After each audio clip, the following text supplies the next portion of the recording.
And father and mother, they escaped, but children got caught in wickedness. මේ අම්මයි තාත්තයි කොහොම හරි ගැලවීමට ඇතුළු වුණා නමුත් දරුවෝ දුෂ්ට දේවල් වලට පිය නැමුවා. And I have another friend. මට තවත් යහළුවෙක් ඉන්නවා. They are also not part of a church. ඔවුන් සභාවකට අයිති අය නොවේ. And the father is weeping now. ඒ උන්ගේ ඒ දරුවගේ තාත්තා හුඟක් අඬා වැළපින් ඉන්නවා ඒ නිසා. When they have a family prayer, the daughter will not come and join. She will casually lie down on the sofa. ඔවුන් පවුලේ යාඥාවට එකතු වෙනකොට ඒ දුව හිමීට මග ඇරලා සෝෆා එකේ වාඩි වෙලා මග අරිනවා අවස්ථාව. Dad asks her, why can't you read the Bible? I have not seen you reading the Bible. Why? ඒ තාත්තා පියා අහනවා දුවගෙන් ඇයි ඔයා බයිබලයේ කියවන්නේ නැත්තේ? මම අහලා නැහැ ඔයා බයිබලයේ කියනවා කියලා එකෙන් විමසුවා. Yeah, do you know what answer she gave? ඔබ දන්නවද ඇය දුන්න පිළිතුර කුමක්ද කියලා? I see the stars, I see the trees, and that is where God is speaking to me. මම දකිනවා තරු දකිනවා මම දකිනවා ගස් කොළන් එහෙමයි දෙවියන් වහන්සේ මට කතා කරන්න කියලා මේ දුව පිළිතුරු දෙනවා. And I yesterday morning I woke up early morning and I had a great burden for my friend's daughter. ඊයේ උදේ මම උදේ නැගිටිනවා මට පුදුම බරක් තිබුණා මගේ හදවතේ මගේ යාළුවාගේ දුව වෙනුවෙන් කියලා. Because her dad is having great sorrow that my daughter is like that. මේ තාත්තට හුඟක් කනගාටු තියෙනවා මගේ දුව මේ ආකාරයෙන් ඉන්න නිසා කියලා. Compare these two examples with this verse. මේ දෙක මේ දුන්න නිදසුන් දෙක මේ පදයට එක සසඳලා බලන්න. There was no king in Israel. Everyone walked according to his own way. ඉස්රායලේ රජ කෙනෙක් හිටියේ නෑ ඒ නිසා සියලු දෙනාම තමන්ගේ ඇස් ඉදිරියේ හොඳයි කියන පේන දේ තුල ගමන් කරා කියලා තියෙනවා. You may tell me, having a king is not in the center of the will of God. ඔබ මට කියන්න පුළුවන් රජතුමෙක් ඉන්න එක දෙවියන් වහන්සේගේ කැමැත්තේ මධ්‍යස්ථ කේන්ද්‍රගත වෙලා නැහැ කියලා. They have rejected God himself. ඔවුන් දෙවියන් වහන්සේම ප්‍රතික්ෂේප කරලා ඉන්නේ. Now the children of Israel, God is not their king and they also don't have any king. දැන් ඊශ්‍රායල් සෙනගට දෙවියන් වහන්සේත් රජතුමා නොවේ ඔවුන්ට පිටතින් රජ කෙනෙකුත් නැහැ මේ අවස්ථාවේ. That prompted them to walk in their own ways and whatever appeared right in their own eyes, they did. ඒ නිසා ඔවුන්ට කිසිම එකක් ආධිපත්‍යයක් නැස ඔවුන්ට හිතුණු දේ හරි කියන දේ කරන්න ඔවුන්ට මඟ පෙන්වනවා. So that's what we read in the last verse of Judges. මේ විනිශ්චයකාර පොතේ අන්තිම පදය අපි කියවන්නේ ඒකයි. If you are not safe in the church of God under the authority God has placed, you are a prey for Satan. ඔයා දෙවියන් වහන්සේ ඔයාව පත් කරලා තියෙන සභාව තුල ඔබ ගැලවීමට පැමිණෙන්නේ නැත්නම් ඔයා යක්ෂයාගේ ග්‍රහණයට අසු වෙන්න පුළුවන් මේ අනර්ග අවස්ථාවක් එහෙම නැත්නම් වස්තුවක් වෙනවා උඩ. Sometimes you may escape, but your children may get caught. සමහරවිට අපි ඒකෙන් නිදහස් වෙන්න පුළුවන් නමුත් අපේ දරුවෝ ඒකට අසු වෙන්න පුළුවන්. God forbid, let this not happen to any of our families. ස්වාමිනේ මේක කිසිසේත් අපේ කිසිම පවුලකට සිදු නොවේවා. I am not advertising for the church. I am not telling church centered, but I am telling the fact and truth, what I have experienced. මම මේ සභාව මේ මොකද්ද මේ ඇඩ්වර්ටයිස් කරන්නේ නෑ මම සභාව වෙනුවෙන් නෙමෙයි කතා කරන්නේ නමුත් මට කියන්න ඕනේ ඔයගලන්ට මේ සත්‍යතාවය. Sometimes people ask me, how did you bring up your two sons? බොහෝ වෙලාවට මගෙන් අහනවා සෙනග ඔයාගේ පුතු දෙන්න ඔයා කොහොමද ගොඩ නැගුවේ කියලා. I tell them, I have not brought them up. මම ඔහුට කියනවා මම උන්ව ගොඩ නැගුවේ නැහැ. I was in the church and they were also in the church and the church was the protection for them.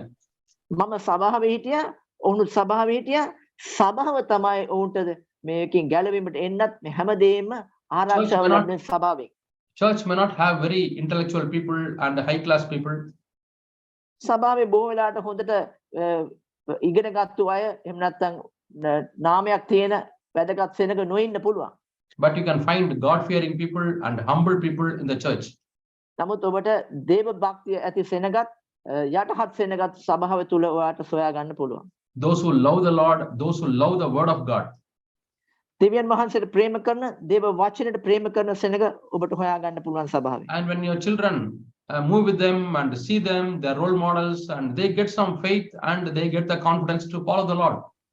ඔබගේ දරුවෝ මේ අනිත් දරුවන්ත් එක්ක එක්සෙට් වෙලා එකට යමන යනකොට ඔවුන්ට යම් කිසි ශක්තියක් ඇති වෙන ඔවුන්ගේ ජීවිතය දැක්කහම ඒ සදාචාරාත්මක ජීවිතයකට එළඹෙන්න ඔවුන්ට ආසාවක් ඇති වෙනවා. So none of us should be found in verse 25. අපි කිසි කෙනෙක් මේ 25 වෙනි පදේ දකින්න නරකයි අපි. And since there was no authority, everybody walked according to his own way. ආධිපත්‍යයක් තිබුණ නැති නිසා සියලු දෙනා තමන්ට හිතුණු ආකාරයේ ඇවිද්දා කියලායි මෙතන කියන්නේ. A very good example for verse 25 is given in the book of Ruth. මේකට හොඳ නිදසුනක් තියෙනවා. මේ රූත් මේ 25 වෙනි පදයට නිදසුන රූත් පොතෙන් අපිට බලා ගන්න පුළුවන්. There was a man in Bethlehem, his name was Elimelech. බෙත්ලෙමේ හිටපු මිනිස්සෙක් හිටියා. ඔහුගේ නම එලිමෙලෙක් කියන නමයි. And he had two sons, ඔහුට දරුවන් දෙදෙනෙක් හිටියා. Machlon and Chilion. මක්‍රෝන් සහ කිලියොන් කියන නම් දෙක තමයි උන්ට තියෙන්නේ. And what happened to them? ඔවුන්ට කුමක්ද සිද්ධ වුණේ? They were in Bethlehem. ඔවුන් බෙත්ලෙහෙමේ සිටියේ. Bethlehem is called house of bread. බෙත්ලෙහෙම් කියන්නේ පාන් වල එහෙම නැත්නම් රොටි වල නිවස කියනයි තේරුම. Yeah. They prepare so much of bread and it goes out to the entire Israel, and it is known by this name, house of bread. මේ ජෙරුසලම සඳහන් වෙන්නේ ඔවුන් හැම තැනටම අවශ්‍ය වෙන තරමට රොටි එහෙම නැත්නම් පාන් හදලා නිෂ්පාදනය කරලා හැම තැනටම යවුව නිසා ඒ නම ඒ ජෙරුසලමට දීලා තියෙනවා. And God allowed a famine to happen in the same place, Bethlehem. ඒ ජෙරුසලම දෙවියන් වහන්සේ ඉඩ ඇරියා නියඟයක් ඇති වෙන්න. You know what Elimelech did? එලිමෙලෙක් කුමක්ද කළේ කියලා ඔබ දන්නවද? He called his wife ඔහු ඔහුගේ බිරිඳට කතා කොට and his two sons. දරුවෝ දෙන්නත් රැගෙන They decided to go to Moab. ඔවුන් මෝබ් බලා යන්න ඔවුන් තීරණය කරා. No, Israel is a country, it is like a strip, a long country. ඉස්රායලේ ඇවිල්ලා ඔයගොල්ලෝ දැක්කොත් මේ සිටියේ මේ උනත් දැකයි හරි දිගට තියෙන භූමියක් ඒක. Yeah, Israel has got a southern part and a northern part. ඉස්රායලේ උතුරත් දකුණකුත් අපි දකින්න තියෙනවා. Yeah, northern part has got beautiful mountains. ඒ උතුරේ ලස්සන කඳු වැටි අපි දකින්න. Yeah, we read that the Zion is the city of the great king. It is on the northern side. ඔව් මේ උතුරේ තමයි සායොන් කියන ඒ රජතුමාගේ උතුම් නගරය කියන සායොන් නගරේ තියෙන්නේ. When you read Psalm 133 and verse 3, yeah, it is like the dew of Hermon and coming down upon the mountains of Zion, and there Lord commanded blessing. Zion කඳු පිටට බසින්නා වූ හෙර්මෝන්හි පිනිහා සමානය. මක්සාද ස්වාමින් වහන්සේ එහිදී ආශිර්වාදය එනම් සදාකාල ජීවනය නියම කළසේක.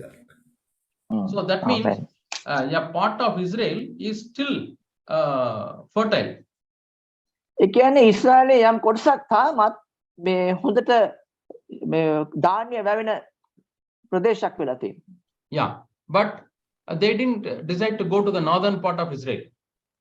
ඔවුන් මේ ඉස්රායලේ උතුර කරා යන්න ඔවුන් තීරණය කරේ නැහැ. They decided to go to Moab. ඔවුන් ඒ වෙනුවට මෝවැබ් බලා යන්නයි තීරණය කරේ. Yeah. Moab was a cursed. Moab was a land of curse. මෝවැබ් නගරය ඇවිල්ලා දෙවියන් වහන්සේ විසින් ශාප කරපු නගරයක්. Because Moab and Ammon, they were born to Lot and his daughters. මෝවැබ් සහ ආමෝන් කියන අපි දකිනවා ලොට්ගේ දුවට ලොට් තුලින් ජනිත වෙච්ච දරුවන්ගෙන් ආපු. Because they were sinful generation, God told them not to enter into the church. ඔවුන් මේ පරම්පරාවම මේ පාපිෂ්ඨ පරම්පරාවක් නිසා දෙවියන් වහන්සේ උන්ට කිව්වා සභාවට ඇතුල් වෙන්න එපා කියලා. They don't have the word of God. උන්ට දේව වචනේ නැහැ. They don't have the commandments of God. උන්ට දෙවියන් වහන්සේගේ ආඥාවක් නැහැ. And there is no temple. උන්ට දේව මාලිගාවක් නැහැ. So they decided to go to Moab. ඒ නිසා ඔවුන් මෝවැබ් බලා යන්න තීරණය කරා. You see, probably Elimelech thought, why we are staying in Bethlehem?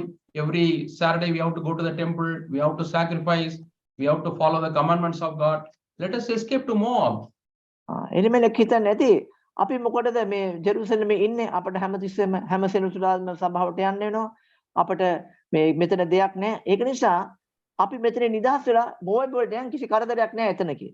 Oh, there they can live as they like.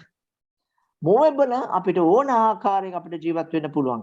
And nobody will ask them why you have not come to the church. කිසි කෙනෙක් එතන අපෙන් අහන්නේ නැහැ ඇයි ඔයා සභාවට ආවේ නැත්තේ කියලා. No Sunday school. ඉතින් සන්ඩේ ස්කූල් එකක් නැහැ එතන. No special meetings. විශේෂිත යාඥා මෙහෙයන් නැහැ එතන. No godly brothers or godly sisters to දේවභක්තික encourage them, to rebuke them. දේවභක්තික සහෝදර සහෝදරයන් එතන නෑ උන්ට දිරි ගන්වන්න උන්ව ශක්තිමත් කරන්න. So a small famine, a small difficulty, they were not able to bear. ඒ නිසා මේ පොඩි නියඟයක් උන්ට එක දරා ගන්න බැරුව වුණා. But that is the place God has kept them. නමුත් දෙවියන් වහන්සේ උන්ව තැන්පත් කරලා තිබුණේ එතන ජෙරුසලමේ ඉන්නයි. Yeah, the place out of the will of God, it may be a very good place, but that is not the safe place. දෙවියන් වහන්සේගේ කැමැත්තෙන් පිට ඉන්න තැන එතන ටිකක් පැහැදිලිව මේ කියන්නේ පහසුකම් තියෙන්න පුළුවන්. නමුත් එතන ආරක්ෂාව නැහැ එතන. In Acts chapter 17, we read that God has predetermined our boundary. ක්‍රියා 17 අපි දකිනවා දෙවියන් වහන්සේ අපි ජීවත් වෙන්න ඕන ස්ථානය ඒක උන්වහන්සේ කලින්ම තීරණය කරලා තියෙනවා කියලා.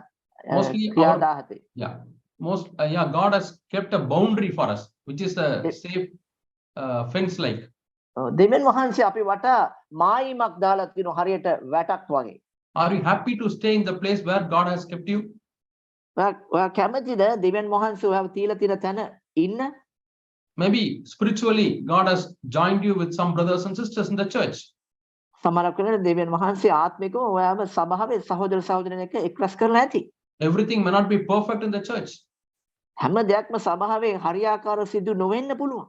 There may be shortcomings. ඔව් අඩුපාඩුකම් තියෙන්න පුළුවන්. But that is a safe place. නමුත් එතන ආරක්ෂිතයි එතන. When Noah and his family were in the ark or great ship. නෝවාගේ පවුල ඔහුගේ පවුල ඔහු ගොඩනගපු ඒ නැව ඇතුළේ ඉන්න තැනක තැන ආරක්ෂාව තිබුණා.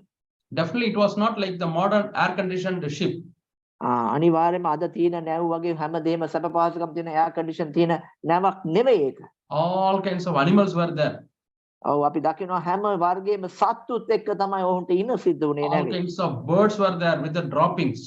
ඔව් එතන ඉන්න හරිම ගඳ හරි අප්‍රසන්න තැනක් වෙන්න ඇති එතන. It was stinking. ඔව් ගඳ ගහන තැනක් වෙන්න ඇති. All kinds of sounds inside the ship. ඔව් හැම දිස්සෙම මේ සත්තුන්ගේ එන හඬයි ශබ්දයි නිසා කරදර වෙන්නත් ඇති. Suppose one of their sons said, I am not happy here, I want to jump out, what would have happened? මේ පුතු තුන්දෙනා එක්කෙනෙක් කිව්වනම් මම කැමති නැහැ මෙතන ඉන්න. මම පයින්නවා මේකෙන් නැවෙන් එළියට කියලා වුණා නම් මොකද වෙන්නේ? Inside at least the smell of the droppings of the animals and the birds. ඔව් අපි දකිනවා ඇතුලේ ඒ සත්තුන්ගේ එන අපවිත්‍ර ද්‍රව්‍ය නිසා ගඳ වුණත් ඇතුලේ ඒ තාරක්ෂාව තිබුණා. Yeah, outside if you had jumped, it is the smell of the stinking dead bodies. සතුන්ගේ ගඳ නිසා ඔහු නැවෙන් පැනනම එළිය තිබ්බ මලමිණි ගඳත් එක්ක උට ඉන්න වෙන්නේ. After many days when Noah let a dove, it went around and came back because it cannot stay there with the bad smell and the dead bodies floating. අපි දකිනවා නෝවා යම් කිසි දවස් ගානක් ගියාට පස්සේ පරවියෙක්ව නිදහස් කරලා අරිනවා. නමුත් පරවියා ගිහිලා නැවත වරක් නැවට එනවා. ඇයි ඒ මලමිණි ගඳ නිසා පරවියාට එතන පය තියන්න තැනක් නිසා නැවත ආවා කියලා. So we can say inside the ship there is life, outside the ship there is death. අපිට එතන කියන්න පුළුවන් නැව ඇතුලේ ජීවනය තිබුණා, නැවෙන් පිට මරණය තිබුණා කියලා. Life is there, though life is difficult, though discomfort is there, though bad people are there, there is life inside the church. සභාව ඇතුලේ යම් ප්‍රශ්න ගැටලු තිබුණාට හුඟක් සමහර නපුරු සෙනඟ හිටියත් එතන ඇතුලේ ආරක්ෂාව තියෙනවා, ජීවය තියෙනවා. When you decide to go out, there is a death there. ඔබ එහෙන් පිටතට යන්න තීරණය කරද්දී අපි දකිනවා එතන මරණය තියෙනවා. Death will catch hold of your children, death will catch hold of your wives, death will catch hold of your husbands. මේ මරණය තමන්ගේ දරුවන්ව, තමන්ගේ බිරිඳ, තමන්ගේ සැමියව වටලා ගන්න පුළුවන්. And they will go away from God. ඒ අය දෙවියන් වහන්සේගෙන් ඈතින් ඈතට යයි ඊට පස්සේ. That was the condition of Elimelech along with his two sons and his wife. ඒ එලිමෙලෙක් සහ ඔහුගේ බිරිඳත් ඒ දරුවෝ දෙන්නට ගුණ සිද්ධාන්තය අන්න ඒකයි වුනේ. When you read 19th verse, 19. Ruth 1:19. Both, now Naomi and Ruth, they came back to Bethlehem. මෙසේ ඔවුන් දෙදෙනා බෙත්ලේමට පැමිණෙන තුරු ගමන් කළෝය. තවද ඔවුන් බෙත්ලේමට පැමිණුණු කල මුළු නුවර ඔවුන් ගැන කැළඹි ස්ත්‍රියු කතා කොට මේ නයෝමිටයි කීවෝය. So in this verse we read that when Naomi came back, people were able to identify, oh, Naomi has come back. අපි දකින මේ පදේ නායෝමි නැවත ජෙරුසලමට ආවම සෙනගට අඳුර ගන්න පුළුවන්. නායෝමි නැවතත් ඇවිල්ලානේ කියලා. We do not know how many years, probably after 10 years or after 15 years they are meeting. අපි දන්නේ අවුරුදු කීයද 10ද 15ද වෙන්න පුළුවන් ඔවුන් නැවත හමු වෙන්නේ. That means in Bethlehem, Naomi's own friends, they were not dead because of the famine. They are alive. ආමෙන්. අපි දකිනවා ඒකෙන් පැහැදිලි මේ අවුරුදු ගණනාව ගියත් නායෝමිගේ හිටපු යාළුවෝ මැරිලා නැහැ නියඟේ තිබුණත් ඔවුන් පණ පිටින් ඉන්නවා කියලා මෙතනින් පැහැදිලි වෙනවා. God has protected them. දෙවියන් වහන්සේ ඔවුන් ආරක්ෂා කරලා තියෙනවා. Yeah, they wanted to go to Moab. They thought they can be safe. ඔවුන් මොයබ් වලට යන්න තීරණය කළා ඔවුන් හිතුවා එතන ඔවුන්ට ආරක්ෂිතයි කියලා. But now all the people are asking, Naomi, where is your husband? Where are your sons? නමුත් දැන් සෙනග ඇවිල්ලා නායෝමි කොහොයාගේ සැමියා කොහොයාගේ දරුවෝ පුතු දෙන්න කියලා ප්‍රශ්න කරනවා. Probably Naomi would have wept. නායෝමි හුඟක් වෙලාට හඬා වැටෙන්නේ නැති ඒ අවස්ථාවේ. We went there to protect our lives from famine, but my husband and my two sons, they all died. අපි එහෙ ගියේ අපිට හොඳ ජීවනයකට එළඹෙන්න පිණිසයි. නමුත් මගේ සැමියාත් මගේ දරුවෝ දෙන්නත් එහෙදී මැරුණා කියලා කියනවා. We do not know how they died. Probably some terrible sickness or some fight or somebody would have killed them. We don't have any record of how they died. ඔවුන් මැරුණු ආකාරය මෙතන සඳහන් කරලා නැහැ. අපි දන්නේ නැහැ උන්ට සමහර ලෙඩක් හැදිලාද එහෙම නැත්නම් කවුරු හරි උන්ව මරලාද කිසිම දෙයක් පැහැදිලි නැහැ මෙතන වචනේ සඳහන් කරලා නැහැ. See the real state. They went for safety, but there these three people died. ඔවුන් ගියේ එතන ආරක්ෂාව තියෙනවා හිතාගෙන නමුත් එහිදී තුන් දෙනෙක් මිය යනවා.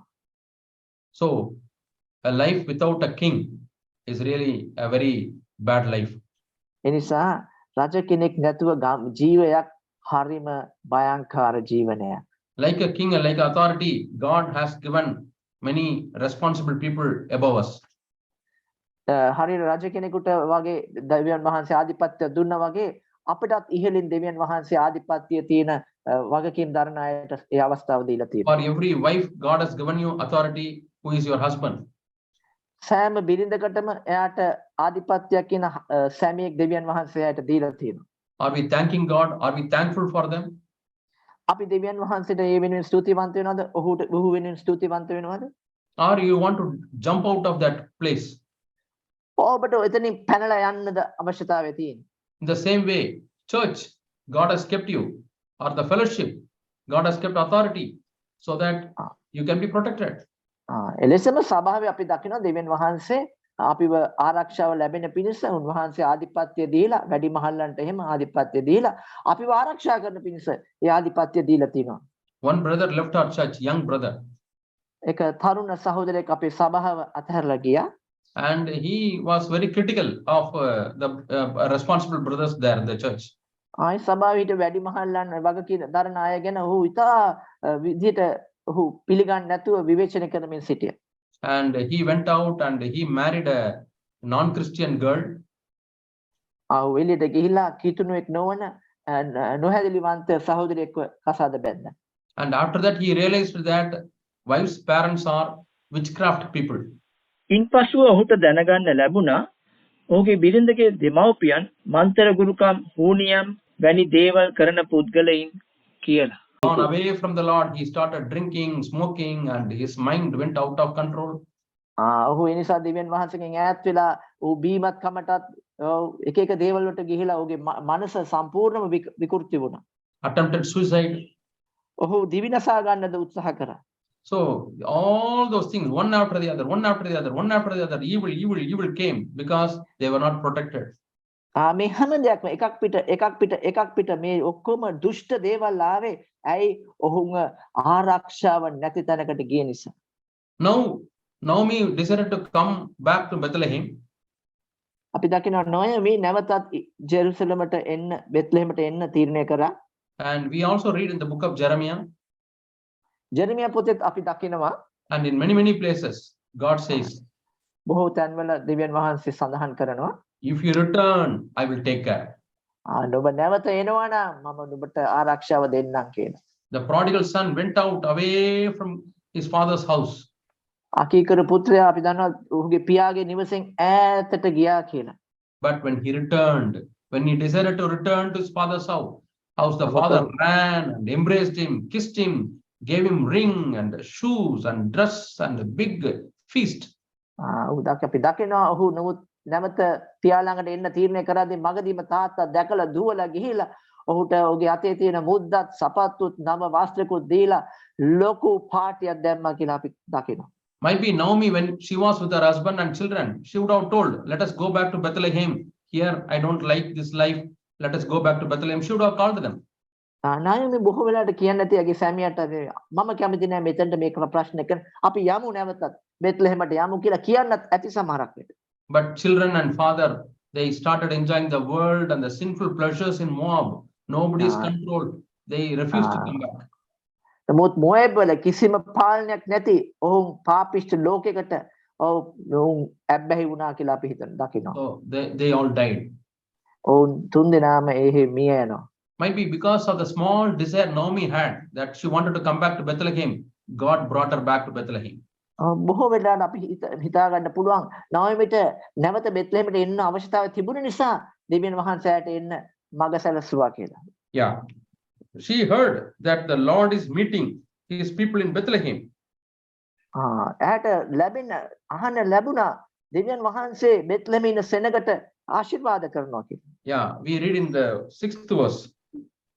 6 වෙනි පදේ අපි දකිනවා. The last part. අන්තිම කොටස. Yeah. She had heard in the land of Moab that the Lord had visited his people in giving them food. 1:6. එවිට මෝප් රටින් හැරියන පිණිස ඈ තමාගේ ඒලියන් සමග නැකුණු අය මක්සාද ස්වාමීන් වහන්සේ තමන් සෙනගට භෝජනය දීමෙන් උන්ට කරුණාව පෙන්වූ බව මෝප් රටේදී ඇයට සැලවිය. So still she had a love for the Lord, a little bit of love. තාමත් ඇයට ස්වාමීන් වහන්සේ කෙරෙහි යම් කිසි පොඩි ප්‍රේමයක් තිබුණා. The one motivation she had to come back is she knew God is still there meeting his people. ඇයට නැවත බෙත්ලෙහෙමට එන්න තීරණය වුණේ එයා දැනගත්තා දෙවියන් වහන්සේ තාම එතන ඉන්නවා උන්වහන්සේගේ සෙනග සමග කියලා. So she decided to come back. එබැවින් ඇය නැවත බෙත්ලෙහෙමට එන්න තීරණය කරනවා. That desire God saw in her heart. ඇගේ හදවතේ තිබුණේ ආසාව දෙවියන් වහන්සේ දැක්කා. And Ruth also joined with her mother-in-law. අය අපි දකිනවා ඇගේ හිටපු ලේලි රුත් ඒ නැන්දම්මත් එක්ක එකතු වෙලා නැවත මෙහි බෙත්ලෙහෙමට එනවා. In all probability, Ruth is from Moab. She is not a Jewish lady. දැන් රුත් අපි දකිනවා යුදෙව්වෙක් නෙවෙයි නමුත් මොයබ් රටෙන් ආපු ස්ත්‍රියක්. She could have comfortably stayed with her auntie and uncle and so many brothers sisters. She would have stayed with her relatives. ඇයට අවශ්‍ය නම් එහෙම නතර වෙන්න තිබුණා. ඇගේ ඔක්කොම නාතීන් එහෙ හිටිය නිසා ඇයට ඕන නම් ඉන්න තිබුණා එහෙ. But she decided to go back, come to Bethlehem because she had a desire to meet the Lord. නමුත් ඇය තීරණය කරන්නේ නැහැ මම මේ දෙහි දාලා මම යනවා බෙත්ලෙහෙමට මට ඕනේ ස්වාමින් වහන්සේ දැනගන්න. So whatever might be your situation, if you have a desire to come back, God says, I will bless you.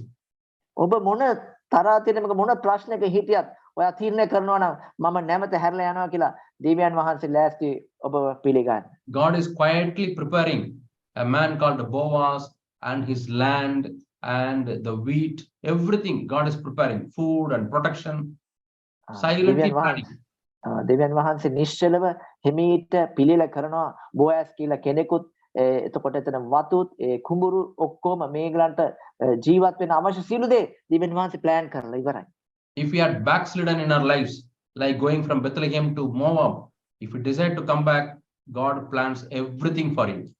අපේ ජීවිතේ අපි සභාවෙන් එළියට ගිහිලා ආයේ ජෙරුසලමෙන් මේ මොවාබ් වලට ගිහිල්ලා වගේ නැවත එන්න තීරණය කරනවා නම් දෙවියන් වහන්සේ නැවත අපට සියල්ල පිළියෙල කරනවා. So never decide in our lives that we will go away from godly people or church or godly things to a place where we are free, no king, no authority. ඒ නිසා කිසිම දවසක තීරණය කරන්න එපා සභාවෙන් ඒ කියන්නේ දෙවියන් වහන්සේගේ ග්‍රහණයෙන් දෙවියන් වහන්සේගේ සෙනග ඉන්න තැනකින් ගිහිල්ලා කිසිම දෙයක් ආධිපත්‍යයක් නැති තැනකට යන්න තීරණය කරන්න එපා. Yeah, we read in Luke 9 about the parable Jesus said about the Good Samaritan. Luke 10 අපි දකිනවා මේ මොකද සමරිටන් good samaritan කියන්නේ යහපත් සමාරියනගේ කතාව අපි දකිනවා. Yeah, man went from Jerusalem to Jericho. අපි දකිනවා මිනිසයා ජෙරුසලමෙන් ජෙරිකෝව දක්වා යනවා කියලා එතන. Jerusalem is a godly city. ජෙරුසලම ඇවිල්ලා දේව භක්තික නගරයක්. Jericho is a cursed city. ජෙරිකෝ ශාපලත් නගරයක්. And he is going. ඒ වුණාට මෙහා යන්නේ ඒ We all ශාපලත් know what නගරයට. happened. අපි දකිනවා මොකද්ද සිද්ධ වුණේ කියලා. The robbers came and attacked and almost killed him. අපි දකිනවා හොරුන් ඇවිල්ලා ඌට හුඟක් කරදර කරලා බාගෙට මරලා දාලා ගියා කියලා. So we learn a lesson. When we go away from God, even what we have will be stolen. අපි මතක තියාගන්න ඕනේ අපි දෙවියන් වහන්සේගෙන් ඈත් වෙලා අපි හිතුමතේ ගමනක් යනකොට අපිට තියෙන දේ පවා අපිට නැති වෙන්න පුළුවන්. But God is very gracious. He, like a Samaritan, comes to save him. ආමෙන්. නමුත් දෙවියන් වහන්සේ හරිම අනුකම්පිතයි. අර සමාරිය මිනිසයා වගේ උන්වහන්සේත් ඉක්මනට ඇවිල්ලා අපිව ගලවගෙන ආරක්ෂා කරනවා අපිව. But let us not go from Jerusalem to Jericho. ඒ නිසා අපි කවදාකවත් ජෙරුසලමේ ඉඳන් ජෙරිකෝවට නොයා යුතුයි. The place where God has kept you, the boundary God has put around you, that is a safe place for you. දෙවියන් වහන්සේ අපි වටා දාලා තියෙන මේ මායිම තමයි අපිට ආරක්ෂිත ස්ථානය. So what Ruth says, Naomi says, don't come with me. නායෝමි රුත් කියනවා ඔයා එන්න එපා මාත් එක්ක කියලා. But what does Ruth say? නමුත් රුත් මොකද්ද එතන කියන්නේ? 16th verse, Ruth 1:16. 16 වෙනි පදය. Do not urge me to leave you. නුඹ අත්හැර නොව හැරියන ලෙස මට පෙරත්ත නොකරන්න. මක්නිසාද නුඹ යන තැනට මමත් යමි. නුඹ නවතින තැන මමත් නවතිමි. නුඹේ සෙනග මාගේ සෙනග වන්නේ නුඹේ දෙවියන් වහන්සේ මාගේ දෙවියන් වහන්සේ වනසේක. Yeah, wherever you go, I will follow. ඔබ කොහෙද යන්නේ මම අනුගමනය කරනවා ඔබ. Wherever you stay, I will stay. ඔබ කොතනද ඉන්නේ මම එතන ඉන්නවා. Your people shall be my people. ඔබගේ සෙනග මගේ සෙනග වෙනවා. And your God, my God. ඔබගේ දෙවියන් වහන්සේ මගේ දෙවියන් වහන්සේ. We read in the book of Hebrews about Moses. හීබ්‍රු පොතේ අපි දකිනවා මෝසස් ගැන කියනවා. Yeah, we read in the book of Hebrews chapter 11. හීබ්‍රු 11 අපි දකිනවා මේ දේ. Where Moses says, I don't want to be called as Pharaoh's daughter's son. Moses කියනවා මම කැමති නෑ මේ ෆේරෝගේ දුවගේ පුතා හැටියට මට සලකනවට.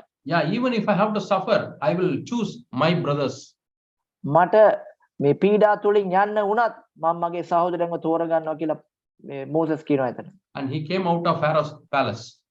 ඒ නිසා ඔහු ෆේරෝගේ ඒ මාලිගාවෙන් පිටතට එනවා ඔහු. Yeah, we read in Hebrews chapter 11, 23 to 26. හේබ්‍රු 11 23 සිට 26 තුල මේ ටික සඳහන් වෙනවා. I don't want the treasures of Pharaoh. ෆේරෝගේ තියෙන මේ රන් රිදී වටිනා වස්තු මුතුමැණික් මට එපා. I don't want to stay in Egypt in a big palace. මට ඊජිප්තුවේ ලොකු මාලිගාවක සිටින්න අවශ්‍ය නැහැ. Yeah, wherever Egypt comes, it signifies this world. ඊජිප්තුව කියලා කොහරි සඳහන් වෙනවා නම් ඒකෙන් අදහස් කරන්නේ මේ ලෝකය කියන එකයි ඒකෙන් අදහස් කරන්නේ. Even though the way is like a desert, no water, I want to choose that way so that I can go to the land which God is showing. මට මේ ගමන දෙවියන් වහන්සේ මට පෙන්වන ගමන කාන්තාරයක් වගේ වතුර නැතුව හරි ගැටලු ප්‍රශ්න තිබුණත් මට යන්න ඕනේ මගේ දෙවියන් වහන්සේ පෙන්වන තැනට. So here Ruth is a good model for a disciple. මෙතන අපි දකින රුත් ගෝලයෙකු වීමට හොඳම මේ ආදර්ශයක්. She doesn't want to be with her own people. එයා කැමති නෑ එයාගේම නාතින්ත් එක්ක ඉන්න. So condition of the disciple is you should not love anybody more than God. ගෝලයෙකුට තිබෙන ඒ නියෝගය නම් දෙවියන් වහන්සේට තරම් කිසි කෙනෙකුට ප්‍රේම කරන්න හොඳ නැතයි කියන්නේ. I don't want the wealth of Moab. Like Moses Moab- said, I don't want the wealth of Egypt.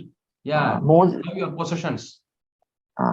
Moses කියන වගේ ඊජිප්තුවේ තියෙන කිසිම දෙයක් මට වටිනා දෙයක් මට අවශ්‍ය නැහැ වගේ මෙතන රූත් කියනවා මෝab වල තියෙන වටින කිසිම දෙයක් මට අවශ්‍ය නැහැ කියලා. And 17th verse you read, 17 වෙනි පදයේ where you කියවන die, I will die. ඔබ නසින තැන මම නසිනවා. I will be buried. එතනම මාව තැන්පත් කරනු ලබන්නේමි. Yeah. So that is a third condition of the discipleship. We have to die to ourselves. ගෝලයෙකු වීමේ තුන්වෙනි ආඥාව ඒක තමයි මේ තමන් තමන්ටම මැරෙන්න ඕනේ කියන්නේ. I should not love my life more than loving Jesus. මම ක්‍රිස්තුස් වහන්සේට ප්‍රේම කරනවා තරම් මගේ ජීවිතයට ප්‍රේම නොකළ යුතුයි. That is, I come to a point of life where my own life says, take this way. මම යම් මගේ ජීවිතේ ඒක සංදිස්ථානයකට එනවා මට තීරණයක් වෙනවා මම මේ පැත්තට හැරෙන්න ඕනේ කියලා. But the word of God says, go this way. නමුත් දේව වචන කියනවා නෑ මේ පැත්තට යන්න කියලා. What are you going to do? ඔබ මොකද මේ අවස්ථාවේ කරන්න යන්නේ? Yes, Lord, I die to myself. ඔව් ස්වාමිනේ මම මගේ කැමැත්තට මම I මැරෙනවා. die to my will, Lord. මගේ කැමැත්තට මම මැරෙනවා ස්වාමිනේ. I need you, Lord. මට ඔබ වහන්සේ අවශ්‍යයි ස්වාමිනේ. So that was the mentality of Ruth. අන්න රූත් තිබුණ ආකල්පය ඒකයි. In order to meet God, I don't want my people. දෙවියන් වහන්සේ මුණ ගැසෙන පිණිස මට මගේ සෙනඟ අවශ්‍ය නැහැ. I don't want possessions. මට මේ වටින දේවල් කිසිම දෙයක් අවශ්‍ය නැහැ. Even if I have to die, I will die. මට මැරෙන්න මුණත් සිද්ධ වුණොත් මම මැරෙනවා ඒ වෙනුවෙන්. But I will go with Naomi to Bethlehem. නමුත් මම නායොමිත් එක්ක බෙත්ලෙහෙමට යනවා. God saw her life. දෙවියන් වහන්සේ දැක්කා එයා ගත්ත තීරණය එයාගේ ජීවනය. What is the result? මොකක්ද ඒකේ ප්‍රතිඵලය? You see what is the last verse of the book of Ruth. රූත් පොතේ අන්තිම පදයේ පොඩ්ඩක් අපි බලමු. ඒක In my තියෙන්නේ English Bible, the last word of the last verse is David. ඉංග්‍රීසි බයිබලයේ තියෙන අන්තිම වචනේ තියෙන්නේ දාවිද්ගේ උපදිය කියලා වචනේ තියෙන්නේ. Yeah. So Solomon was born to Boaz, and to Boaz Obed, and to Obed was born Jesse, and to Jesse David.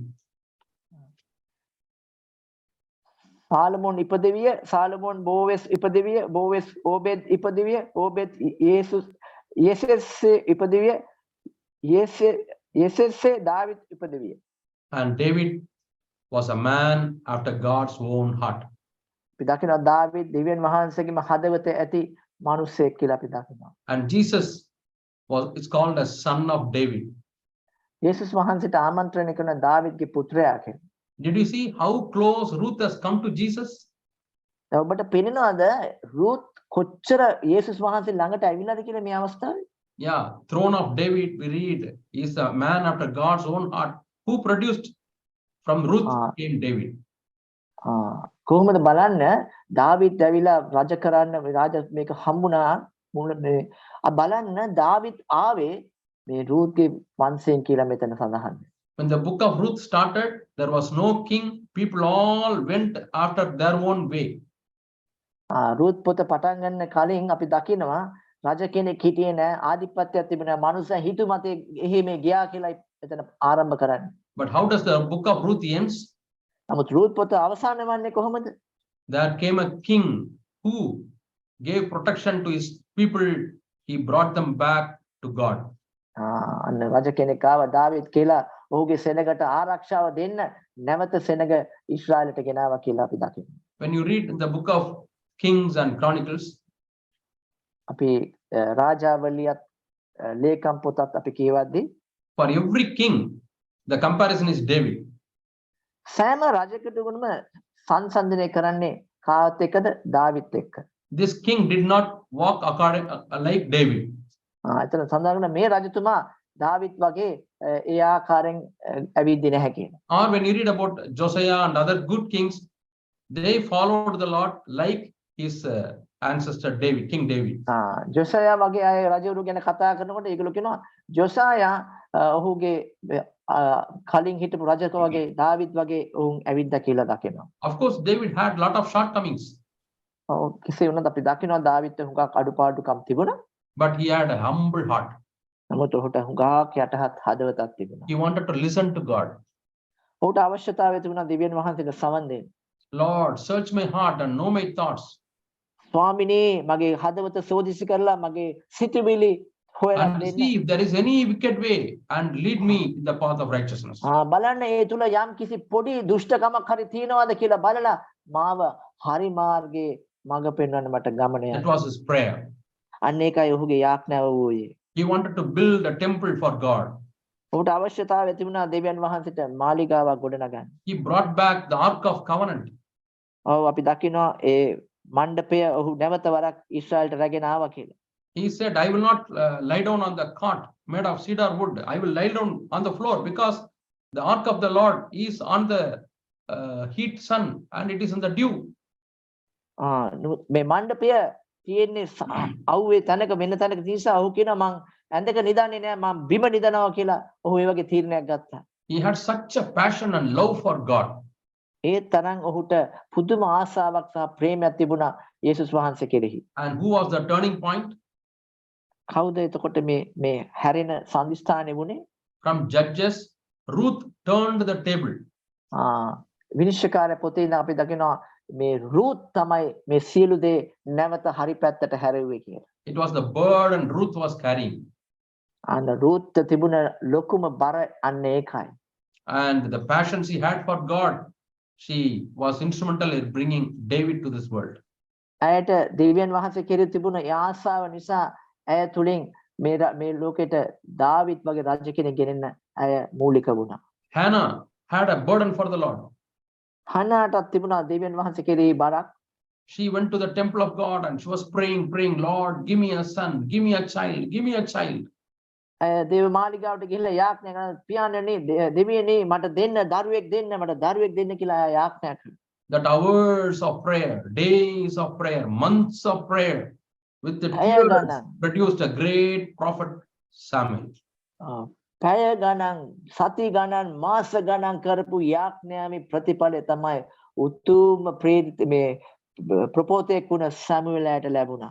My dear brothers and sisters, මගේ සහෝදර සහෝදරනි, do you have a burden for your children? ඔබට තමන්ගේ දරුවන් කෙරෙහි බරක් තිබෙනවද? Burden for your grandchildren?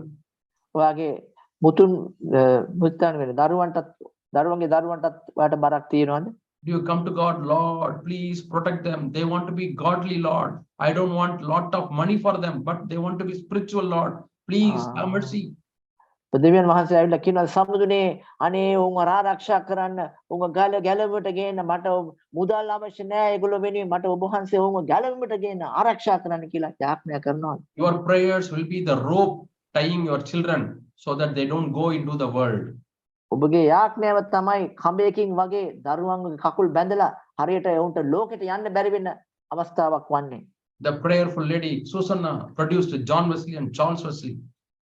අපි දකිනවා සුසානා කියන ඉතා යාඥාවේ බර හිටපු ස්ත්‍රිය යොහන් මේ අය යාඥා කරා අපි දකිනවා ජෝන් වෙස්ලි සහ රිචඩ් වෙස්ලි දරුවෝ කීපයක් හම්බුණා මේ දෙන්න උතුම් දරුවෝ දෙන්නෙක් එතන. Yeah, John Wesley and Charles Wesley, they were great men of God and missionaries. Charles Wesley සහ ජෝන් වෙස්ලි ඇවිල්ලා මිෂනරි කරපු උතුම් දේව දරුවෝ දෙන්නෙක්. And that's why God decided to put a book on Ruth's name. ඒ නිසා තමයි දෙවියන් වහන්සේ තීරණය කළේ රූත් කියන නමකින් පොතක් මේ බයිබලයට අතුරු කරන්න. Will God be happy to write your name in the book of life? දෙවියන් වහන්සේ සතුටු වේද ඔබගේ නම ජීවනයේ පොතේ ලියන්න? Or does he say, okay, let me think, let me wait. Is he waiting long time? උන්වහන්සේ කියයිද එහෙම නැත්නම් ඉන්න මම ටිකක් බලන්න ඕන තව ටිකක් බලන්න කියලා බොහෝ වෙලාවක් බලන් ඉන්න ඕනේද? There's a verse in book of Jeremiah. Jeremiah පොතේ පදයක් තියෙනවා. I am tired of postponing the judgment. මම මේ විනිශ්චය පස්සට දැමීමෙන් මම එපා වෙලා තියෙන පස්සට දැමීමෙන් මට එපා වෙලා තියෙන කියලා පදයක්. God waited nearly for 40 years during the period of Jeremiah. ජෙරමියාගේ කාලේ දෙවියන් වහන්සේ විනිශ්චය කරන්න අවුරුදු 40ක වගේ කාලයක් බලා සිටියා. What do you think is God's attitude towards your life? ඔබ මොකද හිතන්නේ දෙවියන් වහන්සේගේ ඔයාගේ ජීවිතය කෙරේ දෙවියන් වහන්සේගේ තියෙන ආකල්පය? You have to ask God, Lord, are you happy with my life? බහන්නෝනේ දෙවියන් වහන්සේ ස්වාමිනේ ඔබ වහන්සේ මගේ ජීවිතය ගැන සතුටු වෙනවද කියලා? Are you happy with the decisions I take in my life? ඔබ වහන්සේ සතුටු වෙනවද මම ගන්න තීරණය ගැන ඔබ වහන්සේ? Are you happy that with the example that I provide for my children? ඔබ වහන්සේ සතුටද මගේ දරුවන්ට මම දෙන නිදසුන නිසා ඔබ වහන්සේ සතුටද? Lord, I want to stay in the center of your will, Lord. ස්වාමිනේ මට ඔබ වහන්සේගේ කැමැත්තේ කේන්ද්‍රයේ සිටින්න මට අවශ්‍යතාවය තියෙනවා. Worldly people may not understand why you are here. ලෝකාකාර මිනිසුන්ට අපි මෙතන ඉන්නේ ඇයිද කියලා උන්ට තේරෙන්නේ නැති වෙයි. They may think that you are mad after the church and mad after the Bible. ඔවුන් හිතයි ඔබට මේ සභාව පස්සේ පිස්සුවක් හැදිලා බයිබලෙ පස්සේ පිස්සුවක් හැදිලා කියලා ඒගොල්ලෝ එහෙම හිතයි. They think that you are an extremist ඔවුන් හිතන්න එපා ඔයා අන්තවාදියෙක් කියලා. because they are in dark and they are in the world. මොකද ඔවුන් අඳුරේ සහ ලෝකේ ඉන්න නිසා උන්ට එහෙම වැටහෙනවා. We read about the second person, Esther. අපි දකිනවා දෙවනි එක්කෙනාම එස්තර් ගැන පොඩි. God wanted a nation for himself. දෙවියන් වහන්සේට අවශ්‍ය තුන උන්වහන්සේ උදෙසා දේශයක් ඇති Judah කරා. was his possession. ජූඩා ඇවිල්ලා උන්වහන්සේගේ වටින වස්තුවයි. They were his crown. ඔවුන් ඇවිල්ලා උන්වහන්සේගේ ඔටුන්නයි. He loved them. උන්වහන්සේ උන්ට පුදුම විදිහට ප්‍රේම කරා. But these people, because of the disobedience, they all were taken as captivity to Babylon. නමුත් ඔවුන්ගේ තිබුණ අකීකරු කම නිසා ඔවුන් සියලු දෙනාම බාබිලෝනියන්ට මේ වහල්ලු වගේ රැගෙන ගියා. And the devil, through Haman, wanted to kill all the Jewish people. අපි දකිනවා යක්ෂයා හාමන් තුලින් සියලු යුදෙව්වන්ම මරන්න ප්ලෑන් එකක් දැම්මා. So God's people are going to die. එහිබැවින් දෙවියන් වහන්සේගේ සෙනඟ දැන් මැරෙන්න යන්නේ ඔක්කොම. They will be wiped out of this world. ඔවුන් මේ ලෝකෙම සම්පූර්ණයෙන්ම අහ කරන්නයි ඔවුන්ට අවශ්‍යතාවය තිබුණේ. At that time, Esther came boldly. ඒ අවස්ථාව අපි දකිනවා එස්තර් කියන සහෝදරිය She asked නිර්භීතව නැගී සිටියා. She asked Mordecai and his people to fast and pray. ඇය කිව්වා මොඩිකායි වගේ අනිත් කට්ටියට කිව්වා අපි නිරාහාරව ඉඳලා යාඥා කරමු කියලා. She was also praying, Lord, protect our people, Jewish people, Lord, protect them. ඇයත් යාඥා කරා ස්වාමිනේ අපේ සෙනඟ උදෙව් සෙනඟ ආරක්ෂා කරන්න කියලා ඇයද යාඥා කරා. Now she has to go to the king to get permission. දැන් ඇයට යන්න සිද්ධ වෙනවා රජතුමා ළඟට ගිහිල්ලා මේ And people are telling, අවසර ගන්න. people are telling you may die. දැන් සෙනඟ කියනවා දැන් නුඹ මැරෙන්න පුළුවන් මේ අවස්ථාවේ කියලා. The king may kill you. රජතුමා ඔයාව මරලා දාන්න පුළුවන් මේ අවස්ථාවේ. And she took a bold decision. Even if I die, I don't care for my life. I will go and plead for the people of God. ඇය තීරණයක් ගත්තා මාව මැරුවත් කමක් නැහැ. මම ගිහිල්ලා මගේ සෙනඟ වෙනුවෙන් ඔහු ඉදිරියේ යටහත් වෙනවා කියලා. And through her life and prayer, God did a work, and Haman was put on the gallows and he died. අපි දකිනවා ඇගේ තිබුණ යාඥාව ඇගේ ජීවිතය නිසා දෙවියන් වහන්සේ ක්‍රියා කරලා හාමන් විරුද්ධව හිටව හාමන්ව අන්තිම ඉල්ලුම් ගසේ යවලා ඒ සෙනඟ නිදහස් කරා කියලා. Order was already typed and sealed and signed that all Jewish people should be killed. ඔව් ඒ ලිඛිතව අත්සන් කරලා තිබුණේ සියලු යුදෙව්වන්ව මරලා දාන්න ඕනේ කියලා ඒ මේක අත්සන් කරලා තිබුණේ රජතුමා. But because of Esther and her passion, her love for her people, God changed the table. නමුත් එස්තර් ඇගේ සෙනඟ වෙනුවෙන් ඇයට තිබුණ ප්‍රේමය නිසා දෙවියන් වහන්සේ මේක සම්පූර්ණයෙන්ම අනිත් පැත්ත හැරෙව්වා. God's people were protected. දෙවියන් වහන්සේගේ සෙනඟ ආරක්ෂා වුණා. So Naomi came back to Bethlehem to God's people. අපි දකිනවා නායෝමි නැවතත් බෙත්ලෙහෙමට එනවා දෙවියන් වහන්සේගේ සෙනඟත් එක්ක එකතු වෙන්න. But Esther, she protected God's people and later they came back to Judah.